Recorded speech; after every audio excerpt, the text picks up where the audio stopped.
So this video is about compact cameras and what is a compact camera? Well, a compact camera is a camera that sits somewhere between a big bulky digital SLR like this and a compact small iPhone, in my case an iPhone, or a smartphone which is nice and small like this. So this is a compact camera. Compact cameras were very, very popular at the dawn of the digital era back way back in 2001, 2002. These cameras were very, very popular. They basically were the first cameras that took over from film when the world went to digital cameras. But what's happened over time is the more entry-level compact cameras have fallen by the wayside thanks to these guys. So the phone these days has a camera on board which, in my opinion, is better than any compact camera that was on the market until about probably 2010. This is an iPhone 7, so it's not even the latest edition iPhone. It has like a 12 megapixel camera in it.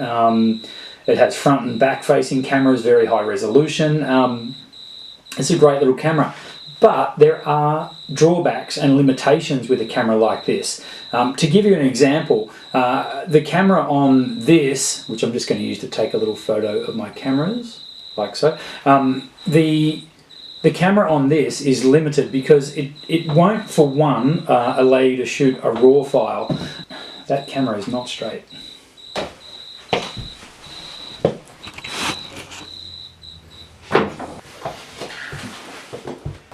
Better? I don't know. So this, the iPhone will not allow you to shoot a RAW file, for one. Now, a RAW file is an image that has not been processed through an image processor. So basically these cameras have small processors built into them, very powerful processors that will convert the image into a JPEG file, for one, but it also runs things like filters, so it can smooth the image, you can get rid of noise, grain in the photo, all that sort of stuff. Whereas a digital SLR, like I'm filming this on right now, can produce a RAW file, which means the file goes straight to the memory card and then I can process that file later using Photoshop. What that means is all that data that is in the image is still there, so I get to manipulate the data, particularly things like detail in shadows and detail in highlights. Generally a lot easier to find in a RAW file than in a JPEG image, which has had a lot of that data stripped away. So that's where I love a good compact camera like this guy, which is the Sony RX100, the original RX100 that came out 6 years ago, something like that, that will shoot a RAW file and a JPEG file. So I can use this little guy, as small as it is, and you can see compared to my phone, it's nice and compact little guy. I can use this camera. It travels really well. It's small, compact, goes in my pocket if I need it to, or easily into my backpack when I go traveling. So I quite like being able to take a small compact camera like this. It'll still deliver a very, very good image. The sensor inside this camera is a 1-inch sensor, which is a big sensor. It's actually quite a decent sized sensor for such a compact camera. So I really like the little Sony RX100 series. I think they're up to like an RX100 Series 5 now, or Mark 5 now. Not the cheapest camera going around, really not a lot of change out of about 11 or 1200 bucks for a camera like that, but it will give you the compact size that you want and the image quality you need when you don't want to lug around big heavy SLR gear. So cameras like that are highly recommended. So 2 weeks ago I was lucky enough to be over in New Zealand, where I go on holidays every couple of years, and I love traveling light when I go to places like that. So I packed very light for this trip. I took one SLR with one lens. I also took a couple of compact cameras, and of course my phone. I ended up actually shooting a lot on my phone because a favourite saying of mine is the best camera is the one you've got on you. So the phone on the camera on this phone, although it's not the best in the world, it's very, very convenient and goes straight in my pocket. I ended up using this a lot, and here's a few photos that I actually shot on my phone when I was in NZ.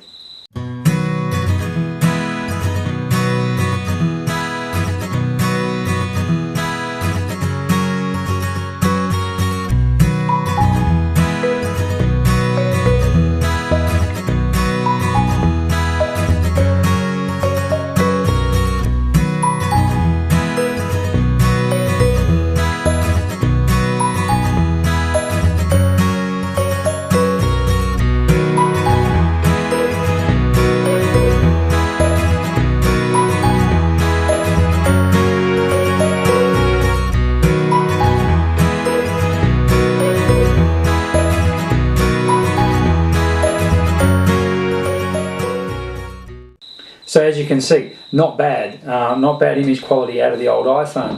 I also, on that trip, however, took with me my Panasonic Lumix TZ70. I've had this camera for a little while.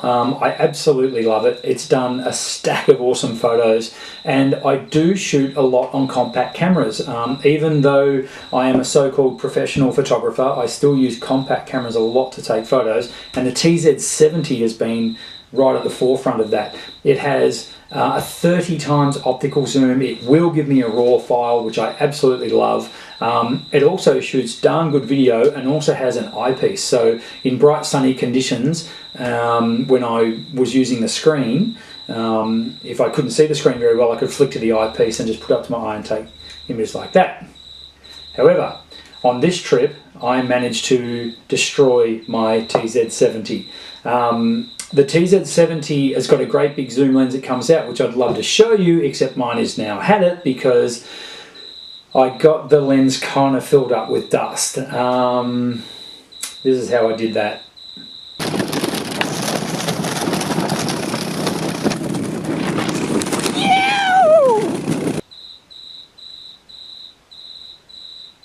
Yeah, so that was me being towed behind a quad bike that my daughter was driving while riding in a plastic container.